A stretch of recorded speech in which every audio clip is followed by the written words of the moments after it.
चलिए online offline सभी का स्वागत है आप लोगों का। हम जो है ना ADEO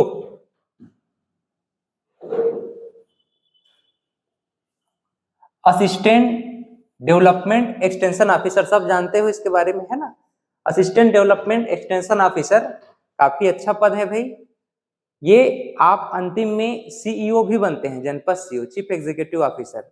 DO, ADO से DO के बाद फिर CO, एक अच्छा पद माना जाता है। इसमें गणित और रीजनिंग नहीं है, विज्ञान भी नहीं है। जनरल स्टडी में आपको पढ़ना होता है हिंदी, इंडियन जीएस के अंतर्गत पॉलिटी एंड कॉन्स्टिट्यूशन। इसके अलावा आप ग्रामीण विकास, पंचायती राज और आजीविका जैसे सब्जेक्ट पढ़ते हैं, है ना। छत्तीसगढ़ का कंप्लीट जीएस आपको पढ़ना होता है। ग्रामीण विकास, आजीविका और पंचायती राज 50 प्रश्न पूछे जाएंगे 100 प्रश्नों में। उसी में से एक प्रश्न पत्र है आपका आजीविका। आजीविका इसे हम कहते हैं लेवलीहुड। लेवलीहुड, ठीक है। आजीविका शब्द से ही हमको समझ में आ रहा है कि भाई जीने का कुछ साधन, जीने का कुछ साधन। ये जो चैप्टर है इसमें टोटल 7 यूनिट मिलेंगे आपको। कितने यूनिट है? 7 यूनिट, राइट। इन 7 यूनिट में हमको ऐसा पढ़ना है कि हमारा एक भी प्रश्न नहीं छूटना चाहिए। और हमारा ये जो आजीविका सब्जेक्ट है इसका हमारा अप्रोच कैसा होना चाहिए? अप्रोच होना चाहिए एक तो स्टैटिक। स्टैटिक आपका 70% है और डायनेमिक आपका 20% है। 70:30 आप कह सकते हो, यानी 70 और 30 की रेशियो में चलेंगे। स्टैटिक मतलब कि जो जीके वाला पार्ट है, जनरल स्टडी जीएस वाला पार्ट है, उसको हमको पढ़ना है, जो स्टैटिक पार्ट है हमारा। और डायनेमिक मतलब करंट अफेयर, डाटा वाला पार्ट है ना। डायनेमिक में आपका एक तो डाटा आता है और आपका करंट अफेयर आता है। इसी में आपकी जितने भी प्लानिंग्स हैं, योजनाएं, है ना, वो सारे प्लानिंग्स आ जाएंगे। जितने भी आपके एक्ट हैं, है ना, न्यू एक्ट्स, नई अधिनियम, वो सभी आपके डायनेमिक पोर्शन में आएंगे, डाटा वाले सेक्शन में आएंगे। और महत्व, डिफिनेशन और ऐतिहासिक जो कालक्रम में बीता हुआ घटनाक्रम है वो सभी कहाँ आएगा? स्टैटिक पोर्शन में आएगा। लगभग 70% हिस्सा आपको यहां से पढ़ना है। इन 7 यूनिट्स में, 7 यूनिट में आज हम जो यूनिट पढ़ना चाहते हैं, या यूं कहें इंट्रोडक्शन हम देखना चाहते हैं, ग्रामीण विकास में आजीविका की भूमिका क्या होती है, इसको हम लोग देखना चाहते हैं, समझना चाहते हैं, ठीक है। आज का जो हमारा है भारतीय कृषि और ग्रामीण अर्थव्यवस्था में उसकी भूमिका, यूनिट 1। यूनिट 1 भारतीय कृषि, भारतीय कृषि एवं ग्रामीण अर्थव्यवस्था में उसकी भूमिका। भारतीय कृषि एवं ग्रामीण अर्थव्यवस्था में उसकी भूमिका क्या है, ये हम लोग जानने का प्रयास करेंगे। सबसे पहली बात तो ये कि आजीविका शब्द को हमको समझना है। जीविका भी कहते हैं, आजीविका भी कहते हैं, है ना। तो भाई दोनों शब्द बड़ा कंफ्यूजन है। आ शब्द से क्या ऐसा नया तूफान उड़ गया जो एक नया आपने चैप्टर ही क्रिएट कर दिया। और जीविका, जीविका तो हम लोग सब जानते हैं, जीविका का मतलब भी लेवलीहुड होता है, आजीविका का मतलब भी लेवलीहुड होता है। आजीविका और जीविका में एक छोटा सा डिफरेंस है। जीविका का मतलब होता है केवल रोटी, कपड़ा और मकान के लिए व्यवस्था करना, वो क्या है? जीविका है। आदमी जीवन जीने के लिए जो बेसिक नीड है, बेसिक नीड में क्या है? मूलभूत आवश्यकता में रोटी, कपड़ा, मकान, ये क्या है? हमारा बेसिक नीड है। इतने में हमारा जीविका चल जाता है, हम जी लेते हैं आराम से। लेकिन अगर आदमी को सम्मान पूर्वक जीना है, डिग्निफाइड लिविंग करना है, सम्मान पूर्वक जीवन जीना है, तो सम्मान पूर्वक जीवन जीने के लिए उसको शिक्षा की भी जरूरत है, उसको अच्छे स्वास्थ्य की जरूरत है, हॉस्पिटलिटी की जरूरत है। इसके अलावा उसको अच्छी सड़क चाहिए, सड़क के अलावा स्वच्छ पेयजल चाहिए, स्वच्छ पेयजल के अलावा न्याय व्यवस्था भी चाहिए, उसको बैंकिंग फैसिलिटी भी चाहिए, उसको मनोरंजन के साधन भी चाहिए। यानी कि आदमी अगर सम्मान पूर्वक जीवन जीना चाहता है तो उसको बेसिक नीड से थोड़ा ऊपर उठना पड़ता है। तो वास्तव में अगर हम आजीविका की बात करें तो ये जीविका के एक लेवल ऊपर की बात है। हम जीविका में बेसिक नीड को ध्यान में रख करके केवल जीवन जीने के लिए चीजों को संग्रहित कर रहे हैं। लेकिन आजीविका क्या होगा?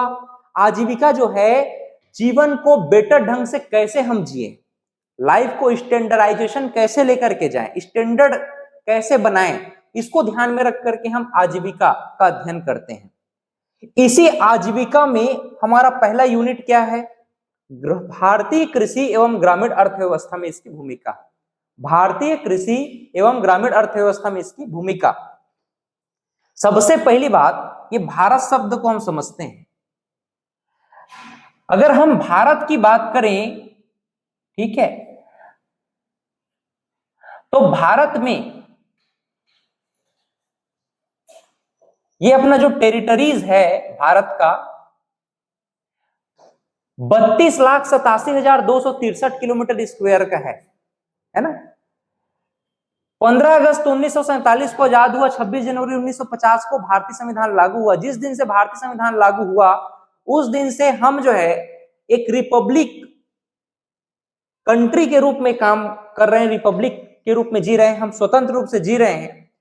लेकिन भारतीय संविधान में कहा गया है कि आजीविका के संबंध में कि भाई हमको डिग्निफाइड लिविंग करना है। डिग्निफाइड मतलब सम्मान पूर्वक जीवन जीना है, राइट।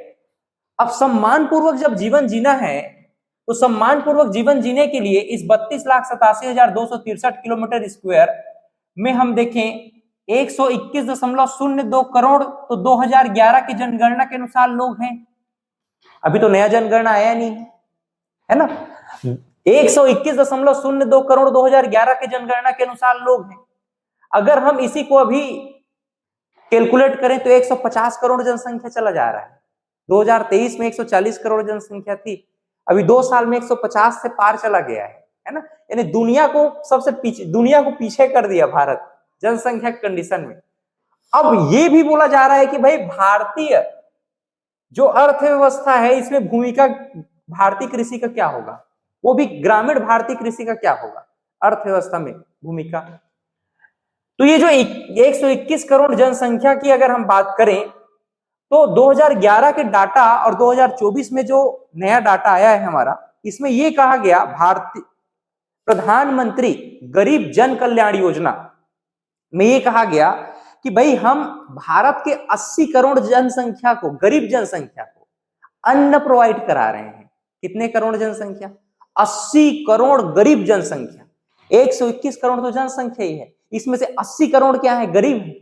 ये अभी पुराना डाटा है और अभी वर्तमान में ना जाने और कितने गरीब हो गए होंगे। यानी कि देश की आधी से भी अधिक आबादी क्या है? गरीब है। यानी कि इतना धन संपदा देखते हैं वो जरूर कुछ न कुछ लिमिटेशन लोगों के पास है, कुछ ही परिवारों के पास है। अब देखिए 121 करोड़ जनसंख्या है, भारतीय कृषि की हम लोग बात करते हैं। हमारी जो भारतीय कृषि है, इंडियन एग्रीकल्चर की अगर हम बात करें तो इंडियन एग्रीकल्चर में एक वर्ड आता है जीडीपी। अगर हम अर्थव्यवस्था की बात करें तो एक वर्ड होता है ग्रॉस डोमेस्टिक प्रोडक्ट, सकल घरेलू उत्पाद कहा जाता है ना। सकल घरेलू उत्पाद, सकल घरेलू उत्पाद क्या है? यही 32,87,263 किलोमीटर स्क्वायर का जो बाउंड्री है, इसके भीतर आप एक फाइनेंशियल ईयर में 1 अप्रैल से 31 मार्च के मध्य जितने भी वस्तु और सेवाओं का उत्पादन कर सकेंगे तो उसका जो बाजार मूल्य होगा वही बाजार मूल्य क्या कहलाएगा? जीडीपी कहलाएगा।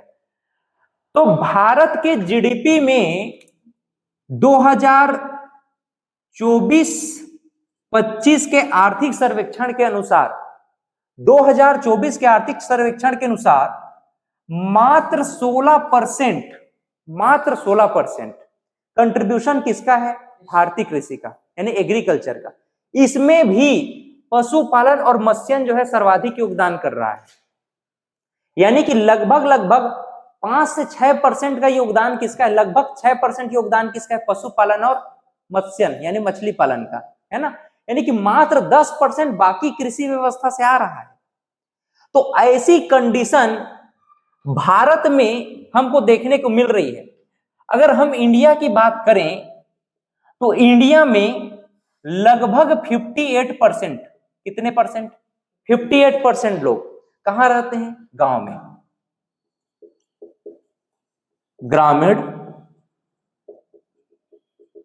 क्षेत्रों में निवास करते हैं। ग्रामीण क्षेत्रों में निवास करते हैं। कितने परसेंट लोग? लगभग 58% लोग ग्रामीण क्षेत्रों में निवास करते हैं।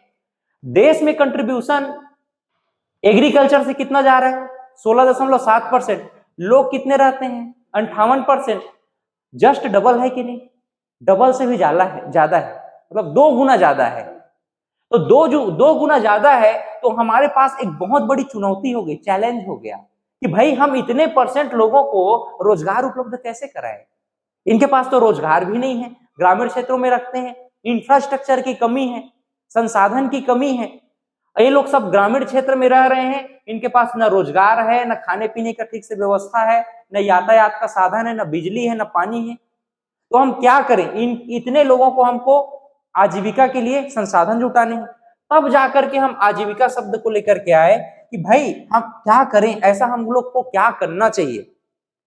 तो पंचायत एवं ग्रामीण विकास हम ले आए, है ना। हम विकेंद्रीकरण की बात करते हैं कि हमने क्या कहा कि भाई 73वां और 74वां संविधान संशोधन किया, पंचायती राज और नगरीय निकाय से संशोधन किया और हमने त्रिस्तरीय पंचायती राज व्यवस्था तक ले आया, विकेंद्रीकरण किया, डिसेंट्रलाइजेशन किया, शासन के सत्ता को हमने निचले स्तर तक पहुंचाया कि भाई जो हम केंद्र स्तर पर, राज्य स्तर पर शासन कर रहे हैं, आप जो है ग्रामीण स्तर में भी शासन करो, अपनी समस्या का समाधान स्वयं करो। तो इस प्रकार की जो विचारधारा है हम जो है पंचायती राज व्यवस्था में लेकर के आए।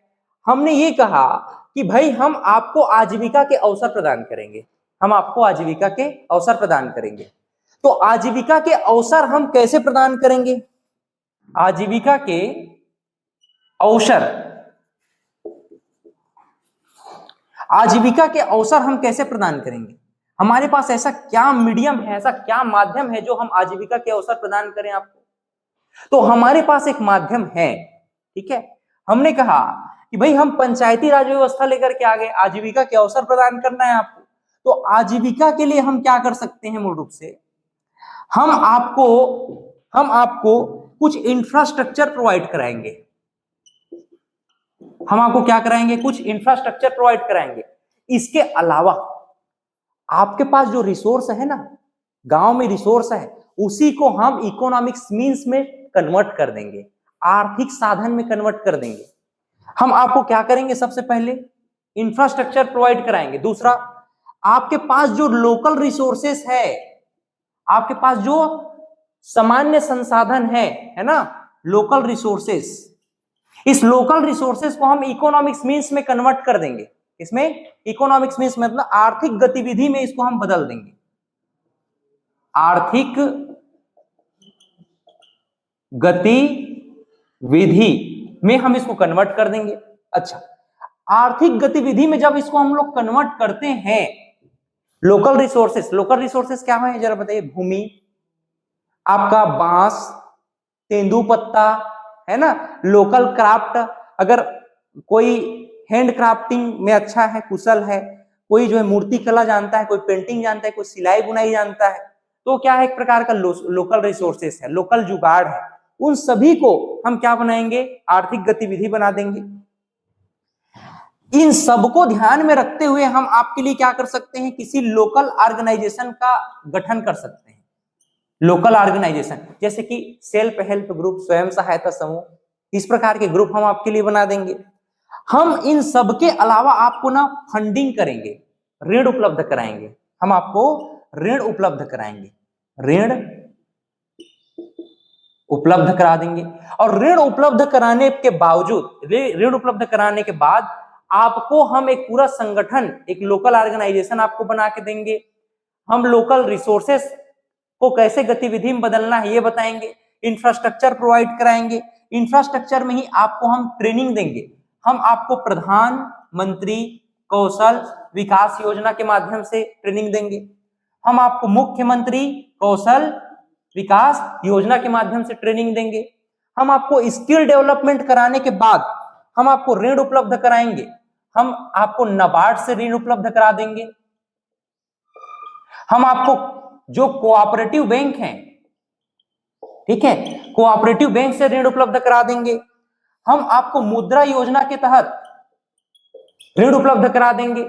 हम आपको जितने भी अन्य जो सहकारी बैंक हैं या सरकारी बैंक हैं, उन सहकारी बैंक के माध्यम से हम आपको क्या करा देंगे, ऋण उपलब्ध करा देंगे, ताकि आप क्या कर सको, भारतीय कृषि और ग्रामीण अर्थव्यवस्था में अपनी भूमिका निभा सको। तो इस तरह से हम ग्रामीण क्षेत्रों में local resources, infrastructure building, local organization building और ऋण सुविधा उपलब्ध के माध्यम से ग्रामीण क्षेत्रों को आर्थिक गतिविधि से जोड़ने का प्रयास करते हैं। और आर्थिक गतिविधियां जैसे ही होगी, तो अगर लोगों के पास पैसा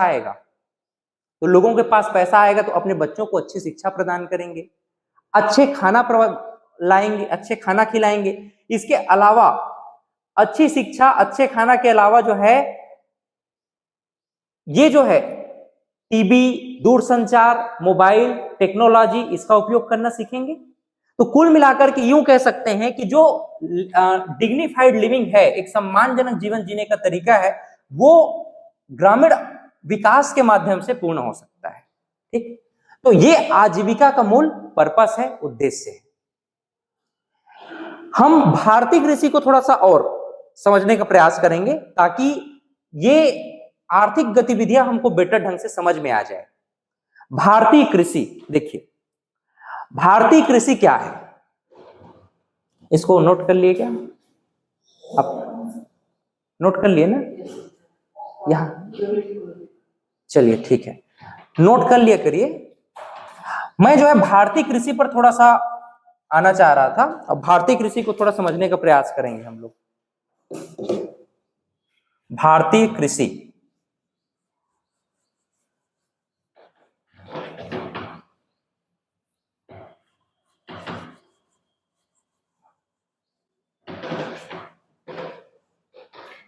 देखिए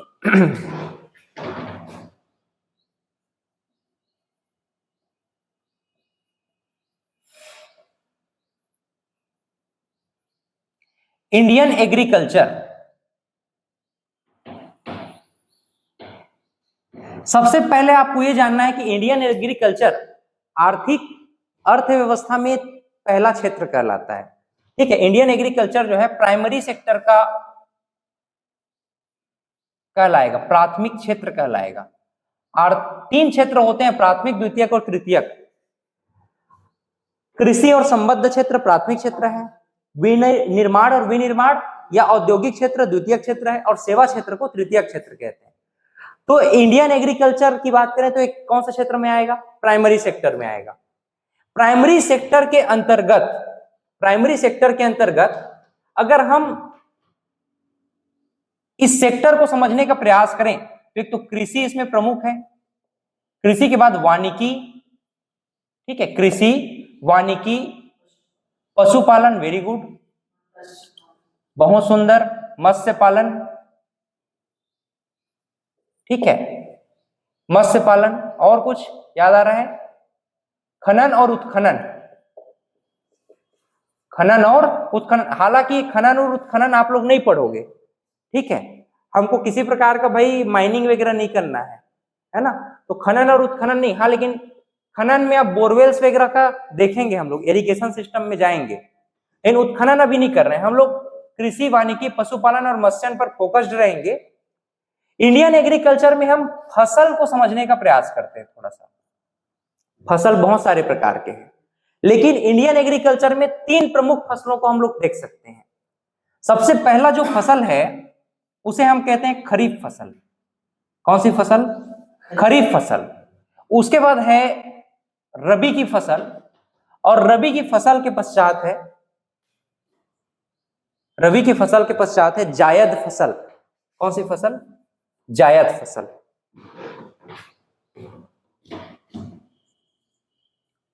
जायद क्रॉप्स। तो 3 प्रकार की प्रमुख फसल है, रबी की फसल, खरीफ फसल, रबी फसल और जायद फसल। कौन कौन सी फसल? खरीफ फसल, रबी फसल और जायद फसल। इसी को थोड़ा सा हम समझने का प्रयास करेंगे अभी। देखिए, तीनों फसलों में जो खरीफ की फसलें हैं, खरीफ की फसलों में इसकी विशेषता क्या है? जून से अक्टूबर महीने में ये होता है, ठीक है, जून से अक्टूबर महीना, जून से अक्टूबर महीने में। इसमें 3 प्रमुख फसल आप देख सकते हो। एक तो अनाज है, ठीक, फिर दलहन, उसके बाद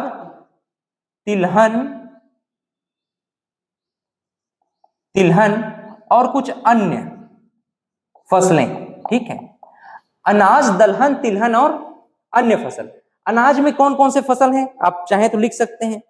अनाज में है धान, मक्का, बाजरा और ज्वार, ठीक है। धान, मक्का,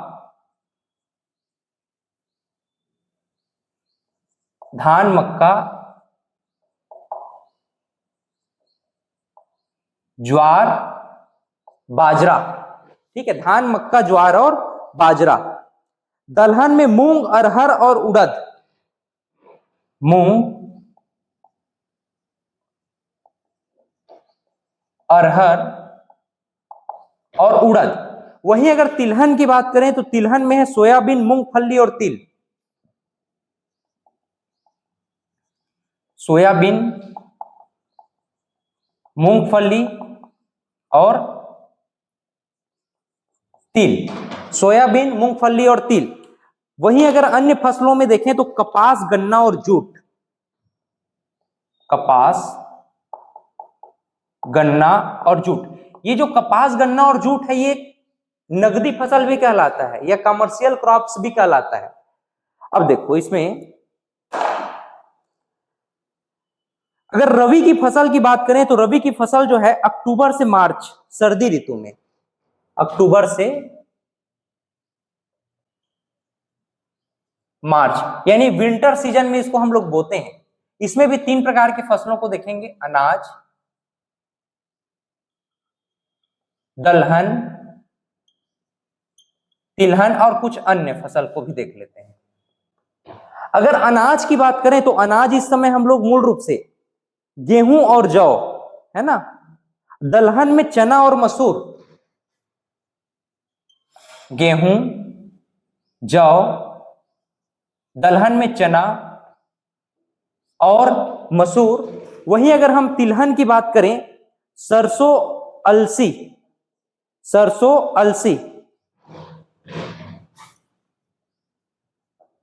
सरसों और अलसी। और अन्य में आप ले सकते हो मटर, ठीक है। ये जो है रबी की फसल है, विंटर सीजन आप कह सकते हो। कब से कब तक? अक्टूबर से मार्च, मतलब अभी मार्च तक ये जो है चलेगा। जायद फसल जो है मूल रूप से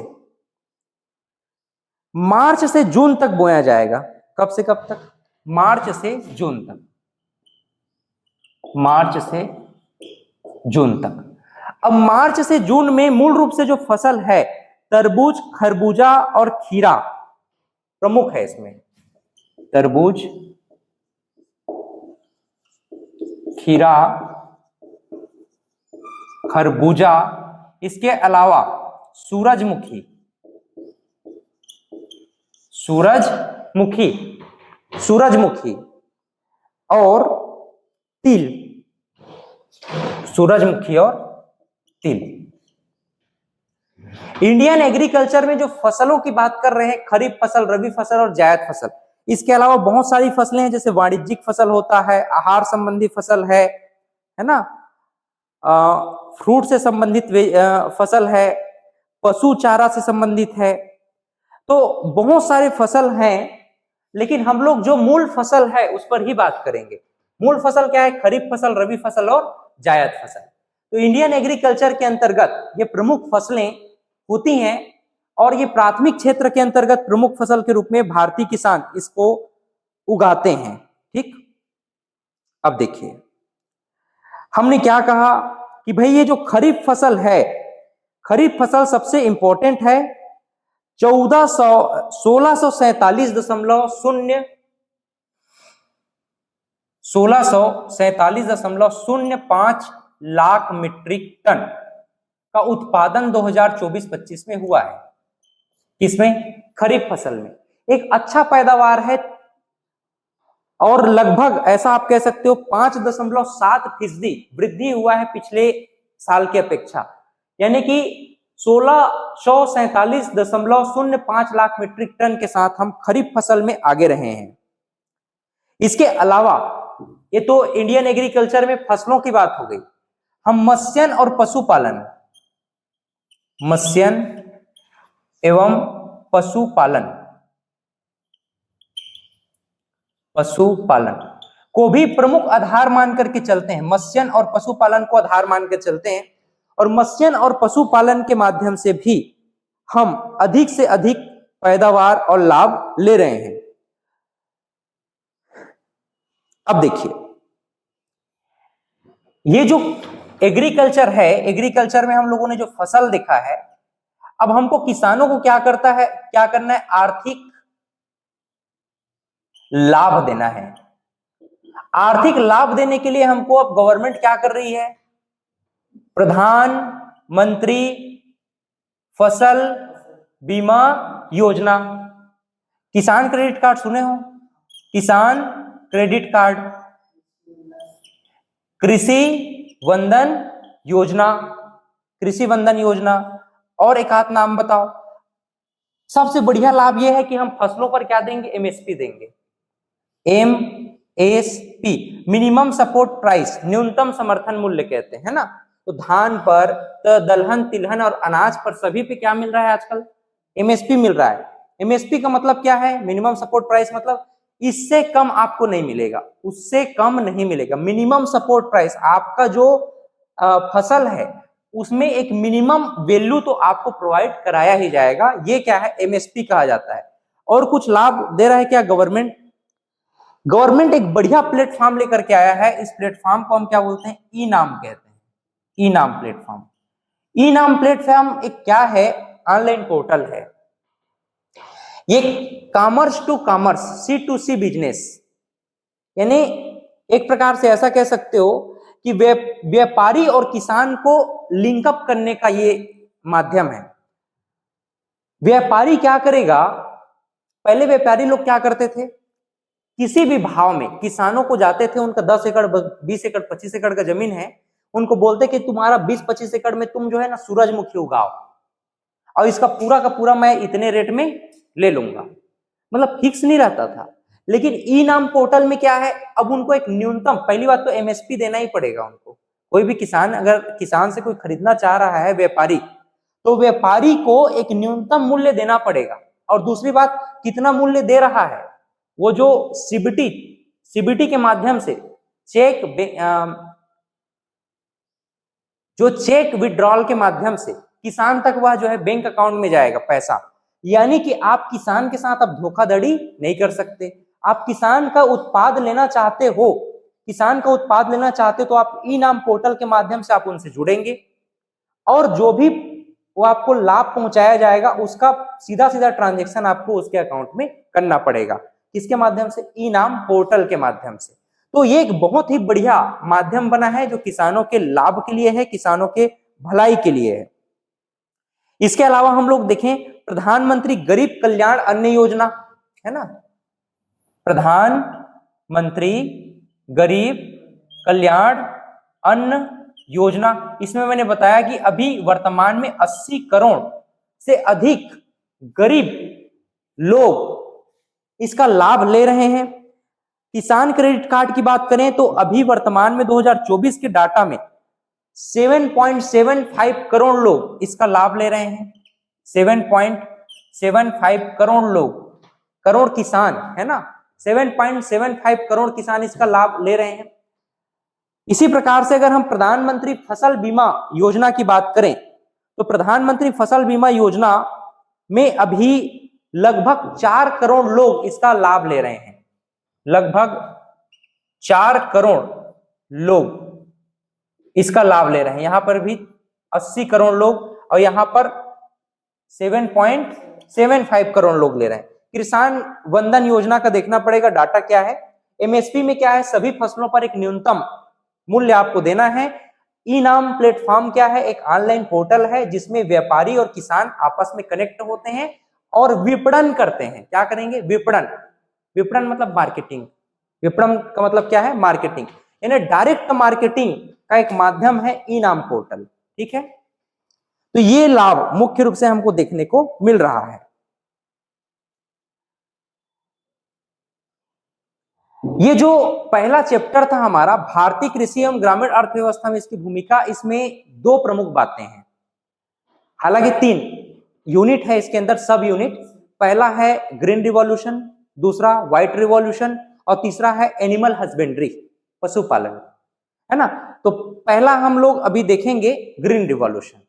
ग्रीन रिवॉल्यूशन क्या है इसको हम लोग समझने का प्रयास करेंगे। एक ओवरव्यू हम लोग देख लेते हैं, ओवरव्यू समझने का प्रयास करेंगे, फिर नेक्स्ट क्लास में हम उसको डीपली जानेंगे कि वास्तव में ग्रीन रिवॉल्यूशन क्या था। चलिए इसको मिटा दें, आप हेडिंग डालिएगा green revolution, green revolution.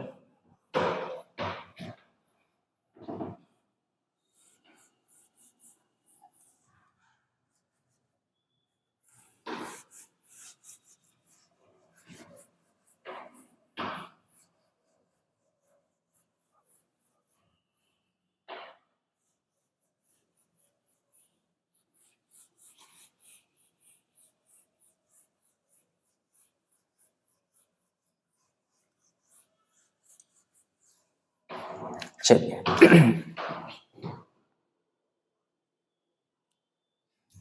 Green revolution को हम क्या कहते हैं, हरित क्रांति भी कहते हैं, है ना।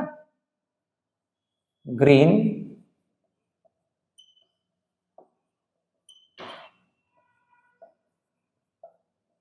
हरित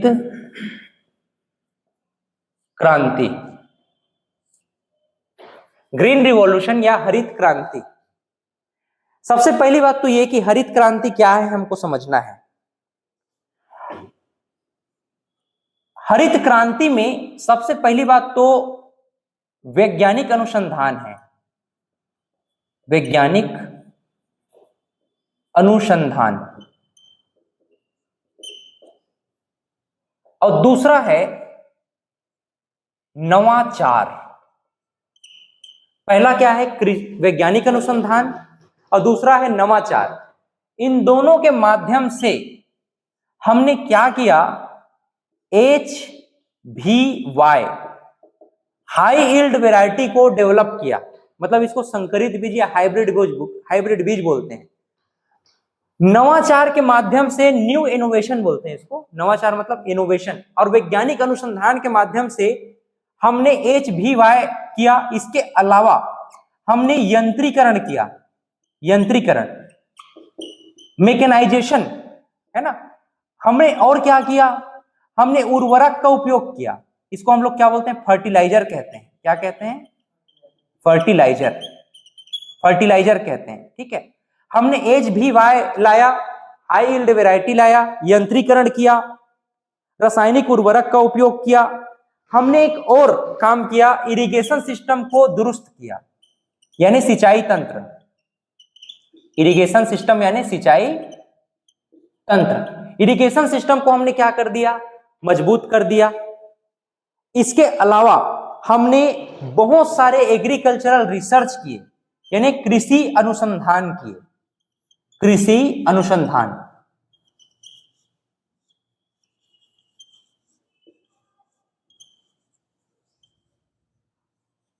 ठीक है, हमने बहुत सारे एग्रीकल्चरल रिसर्च किए, कृषि अनुसंधान किए। ठीक, सबसे पहले ये जो प्रमुख घटक है ये सभी क्या है, एक प्रकार के प्रमुख घटक है। आपसे ये पूछा जाए हरित क्रांति क्या है, तो हरित क्रांति आप कहना कि 1966 में भारत में हरित क्रांति आ गई। MS स्वामीनाथन आए, नेशनल लेवल पे बोरलॉग आए, उन बाद में पढ़ेंगे, वो तो हर कोई जानेगा, बच्चा बच्चा जानेगा। जो कोई आसानी से नहीं जान पाएगा उसको सबसे पहले पढ़ेंगे हम। तो 1966 में जब भारत में हरित क्रांति आई, तो हरित क्रांति मुख्य रूप से क्या था, वैज्ञानिक अनुसंधान और नवाचार के माध्यम से कृषि प्रणाली को बेहतर बनाने का प्रयास करना। हरित क्रांति हम किसे कहेंगे, वैज्ञानिक अनुसंधान और नवाचार के माध्यम से कृषि प्रणाली को उन्नत करने का प्रयास करना ही क्या है, हरित क्रांति है। हरित क्रांति के प्रमुख घटक कौन कौन से हैं, पहला हाई यील्ड वैरायटी, दूसरा यंत्रीकरण, तीसरा फर्टिलाइजर यानी उर्वरक, रासायनिक उर्वरक, इसको मैं केमिकल फर्टिलाइजर लिख देता हूं, केमिकल फर्टिलाइजर यानी रासायनिक उर्वरक, और क्या है सिंचाई प्रणाली, सिंचाई प्रणाली इरिगेशन सिस्टम, और कृषि अनुसंधान, कृषि अनुसंधान। हम सबसे पहले 1966 के दशक में हाई यील्डिंग वैरायटी को समझने का प्रयास करेंगे। 1966 के दशक में, 1966 के दशक में हाई यील्डिंग वैरायटी को समझने का प्रयास करेंगे। इसमें मुख्य रूप से जो क्रॉप्स थे, इसमें मुख्य रूप से जो क्रॉप्स थे वो दो क्रॉप्स को मुख्य रूप से माना जाता है। एक तो है गेहूं, पहले नंबर पे क्या है गेहूं, और दूसरे नंबर पे है धान या चावल। यानी कि गेहूं और चावल की ही हम लोगों ने क्या लिया, हाइब्रिड वैरायटी बनाया। कैसे बनाया, एग्रीकल्चरल रिसर्च के माध्यम से बनाया। तो एग्रीकल्चरल रिसर्च के माध्यम से हमने गेहूं और चावल के हाई यील्ड वैरायटी लेकर के आए। कुछ हाई यील्ड वैरायटी जो कि 1966 से लेकर वर्तमान तक इंपॉर्टेंट रहे हैं उसको हम लोग देख लेते हैं। जैसे कि गेहूं में there are some very very IMP high yield varieties, नाम इसको आप लोग ध्यान में रखना, लर्मा रोजा 64A, लर्मा रोजा 64A। उसके बाद है लर्मा रोजा 64,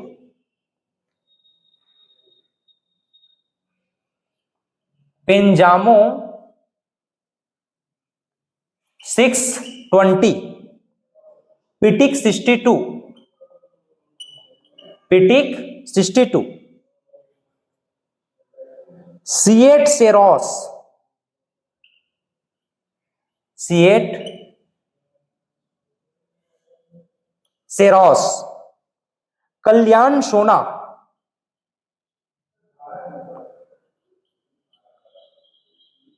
कल्याण सोना, ठीक है, कल्याण सोना। कल्याण सोना के बाद है एक, आप सोनालिका का नाम सुने हो, ट्रैक्टर, तो इसी के नाम से आया था सोनालिका, बहुत ही पॉपुलर किस्म था सोनालिका, है ना।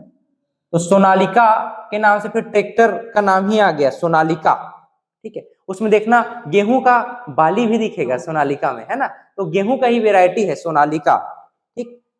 इसके अलावा भी there are some very very IMP varieties जो आपको ध्यान में रखने हैं, जैसे कुछ और PBW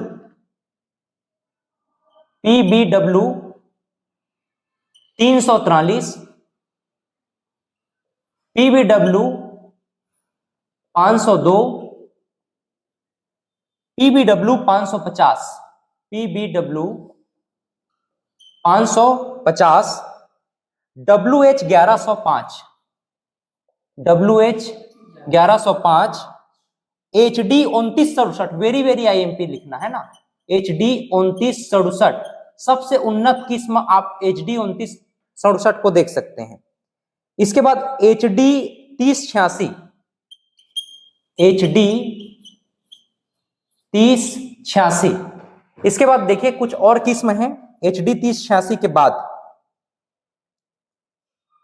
DBW 187, DBW 187, DBW 300, DBW 303,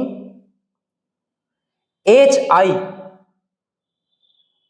8759, HI 1605। HI 1605 को हम पूसा उजाला के नाम से जानते हैं, पूसा उजाला। और 8759 को हम कहते हैं पूसा तेजस, पूसा तेजस। ठीक है, दोनों नाम आप ध्यान में रख सकते हैं, पूजा तेजस, पूसा तेजस और पूसा उजाला 1605। ठीक, तो ये कुछ हाइल्ड वेराइटीज थे। ये 32-26 कहीं पर लिखवाया हूं क्या? देखो 32-26 नहीं लिखवाए हैं। ओके, तो गेहूं में 21 में आप लिख सकते हो HD 32-26, HD 32-26, HD 32-26। और इसको हाईलाइट कर लेना, HD 32-26 में आपको लिखना है, इसे पूसा यशस्वी के नाम से जाना जाता है, पूसा यशस्वी, पूसा यशस्वी। और पूसा यशस्वी जो है गेरुई रोग, गेरुई नाम एक का रोग होता है, गेरुई रोग, गेरुआ रंग हो जाता है गेहूं पूरा, है ना। तो गेरुई रोग से ये रोकता था। और उत्तरी भारत में सबसे अधिक उत्पादकता वाला ये जो है किस्म है उत्तरी भारत में, 32-26 पूसा यशस्वी। ठीक है, और एक आध जो वेरी इंपॉर्टेंट और हो सकता है देख लेते हैं। झुलसा रोग सुने हो? झुलसा रोग, झुलसा मतलब कि ना वो येलो कलर हो जाता है, धान की जो पत्तियां हैं येलो कलर, मर जाता है एक प्रकार से, है ना, उसको झुलसा रोग बोलते हैं। जैसे आग में ऐसे करके डाल दोगे झुलस नहीं जाता है, तो वैसे झुलसा रोग बोलते हैं उसको। तो झुलसा रोग से संबंधित 2967 था, HD 2967 लिखे हैं क्या? ये HD 2967 जो है झुलसा रोग से बचने का एक बढ़िया, इससे मतलब कि प्रतिरक्षा था इसमें 2967 में। अब भारत में सबसे अधिक उगाई जाने वाली किस्म है HD 2968, भारत में सबसे अधिक उगाई जाने वाली किस्म 2968, 2968। अब चलिए, अब हम चावल की बात करते हैं। चावल में कौन कौन से प्रमुख किस्म हैं? चावल में एक किस्म आया जिसको हम IR8 कहते हैं, इसको चमत्कारी चावल कहा गया था, है ना, इसे चमत्कारी चावल कहा गया। फिर जय, उसके बाद सोना, फिर IR36 आया, IR36, फिर IR64। ठीक है, IR36, IR64, इसके बाद एक और IR72 आया, फिर IR72। तो ये चावल में है। IR8 इसको चमत्कारी चावल कहा गया था, फिर IR36, IR64, IR72। जया, उसके बाद सोना, जया, सोना। छत्तीसगढ़ में सबसे ज्यादा बढ़िया फसल 1010 का होता है, MTU 1010 बोलते हैं उसको, है ना, MTU 1010, MTU 1010। इसके बाद फिर एक स्वर्णा धान आता है, स्वर्णा सुने होंगे आप, स्वर्णा धान वो तो मस्त होगा ऐसे करके। तो इसका वास्तव में 7029 नाम है, MTU 7029, स्वर्णा धान का नाम क्या है? 7029। इसके बाद पूसा बासमती, पूसा बासमती सबसे अच्छा किस्म माना गया है और सबसे अधिक उत्पादन वाला जो है किस्म माना गया, पूसा बासमती 1। पूसा बासमती 1 के बाद फिर पूसा बासमती 1 के बाद 1121 आया, इसी में 1121, पूसा बासमती 1121। फिर पूसा बासमती 1509, 1509, पूसा बासमती 1509, पूसा बासमती 01, पूसा बासमती 1121, फिर 1509। बहुत बढ़िया। इसके बाद देखिए बहुत सारे और पूषा किस्म आए, जैसे कि पूषा 1401, फिर पूषा 1637, फिर पूषा 1176, ये किस्म है पूषा धान के। इसी में पूषा बासमती 1718 आया था, पूषा बासमती 1718, और पूषा बासमती 1718 जो है काफी नवीनतम और ज्यादा उत्पादन क्षमता वाला है। इसी पर कुछ और धान के नाम हैं, जैसे कि MAS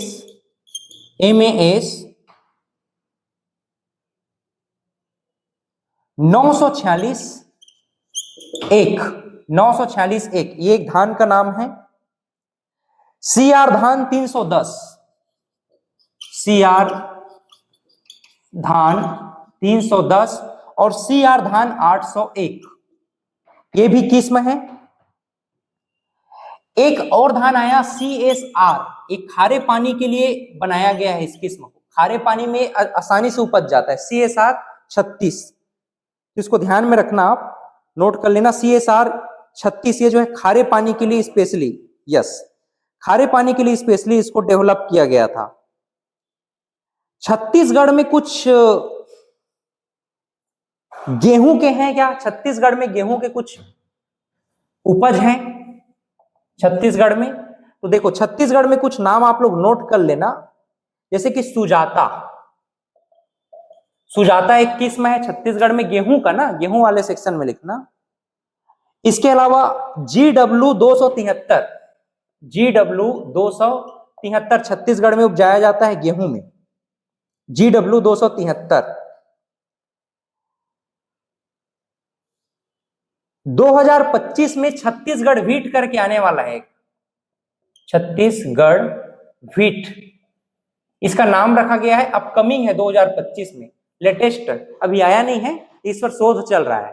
छत्तीसगढ़ व्हीट 2025, ये छत्तीसगढ़ में इसका जो है प्रसंस्करण किया जा रहा है ना, तो छत्तीसगढ़ में ही अपकमिंग है, आएगा, नया बीज है। इसके बाद हम देखना चाहते हैं चावल के कुछ ऐसे किस्म जो छत्तीसगढ़ में उगाए जाते हैं।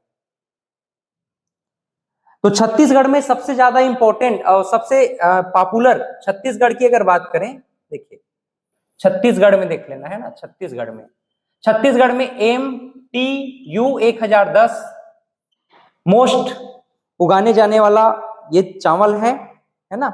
स्वर्णा, और स्वर्णा का सब कैटेगरी, स्वर्णा सब कैटेगरी 1, इसको छत्तीसगढ़ में सर्वाधिक उगाते हैं। स्वर्णा सब कैटेगरी 1 पतला भी होता है थोड़ा सा, और स्वर्णा धान काफी अच्छा धान माना जाता है।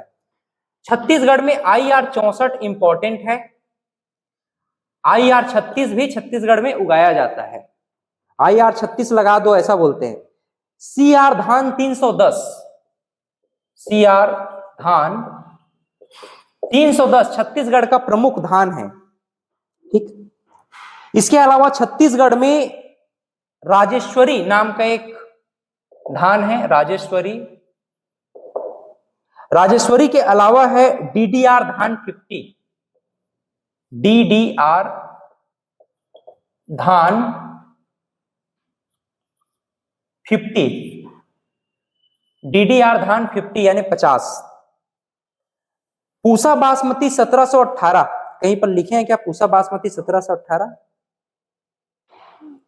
नहीं लिखे हैं क्या? ये लिखे हैं, ये है पूसा बासमती 1718, ये CG में इंपॉर्टेंट है, पूसा बासमती 1718।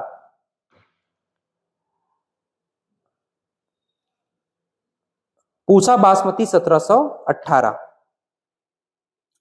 एक अभी 2024 में लेटेस्ट आया है, इसको हम कहते हैं छत्तीसगढ़ जिंक राइस, ठीक है,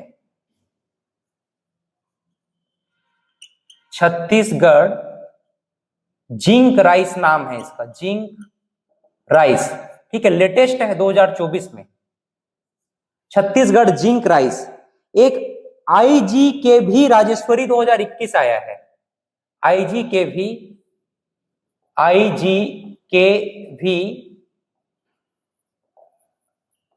राजेश्वरी 2021, इसको 21 को मत लिखो, नहीं तो ऐसा लगेगा कि वो 21 में है ना।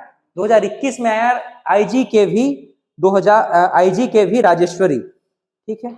और छत्तीसगढ़ जिंक राइस, आयरन और जिंक युक्त चावल डेवलप किया गया है छत्तीसगढ़ में, छत्तीसगढ़ जिंक राइस के रूप में। तो अभी तक हम लोगों ने क्या पढ़ा, इसको मुझे पढ़ाने का मतलब ही क्या था, ये नाम आपसे पूछ देगा, क्या ये किस्म है क्या धान के या चावल के? क्योंकि जो क्रांति आई किस क्षेत्र में, हरित क्रांति आई, तो हरित क्रांति में हम लोगों ने केवल अभी क्या पढ़ा, HBY को पढ़ा। अब हम क्या पढ़ेंगे, फिर यंत्रीकरण देखेंगे, फिर हम फर्टिलाइजर्स कौन कौन से हैं उसको देखेंगे, फिर हम इरिगेशन सिस्टम कैसा रहा है वो देखेंगे, फिर एग्रीकल्चरल रिसर्च नेशनल लेवल पे और छत्तीसगढ़ में कहां पर कौन कौन से स्थापित हैं, इसको समझने का प्रयास करेंगे। उसके बाद हम देखेंगे कि हरित क्रांति के पीछे कौन व्यक्तित्व थे, अंतरराष्ट्रीय स्तर पे, राष्ट्रीय स्तर पे उनको कौन से पुरस्कार मिले। उसके बाद हम ये देखेंगे कि हरित क्रांति का महत्व क्या है और हरित क्रांति की समस्या और चुनौती क्या है और हरित क्रांति के नुकसान भी क्या है, ये हम लोग बाद में पढ़ेंगे। उसके बाद हम लोग कहां पर आएंगे, फिर श्वेत क्रांति में आएंगे और श्वेत क्रांति के बाद फिर पशुपालन पर आएंगे।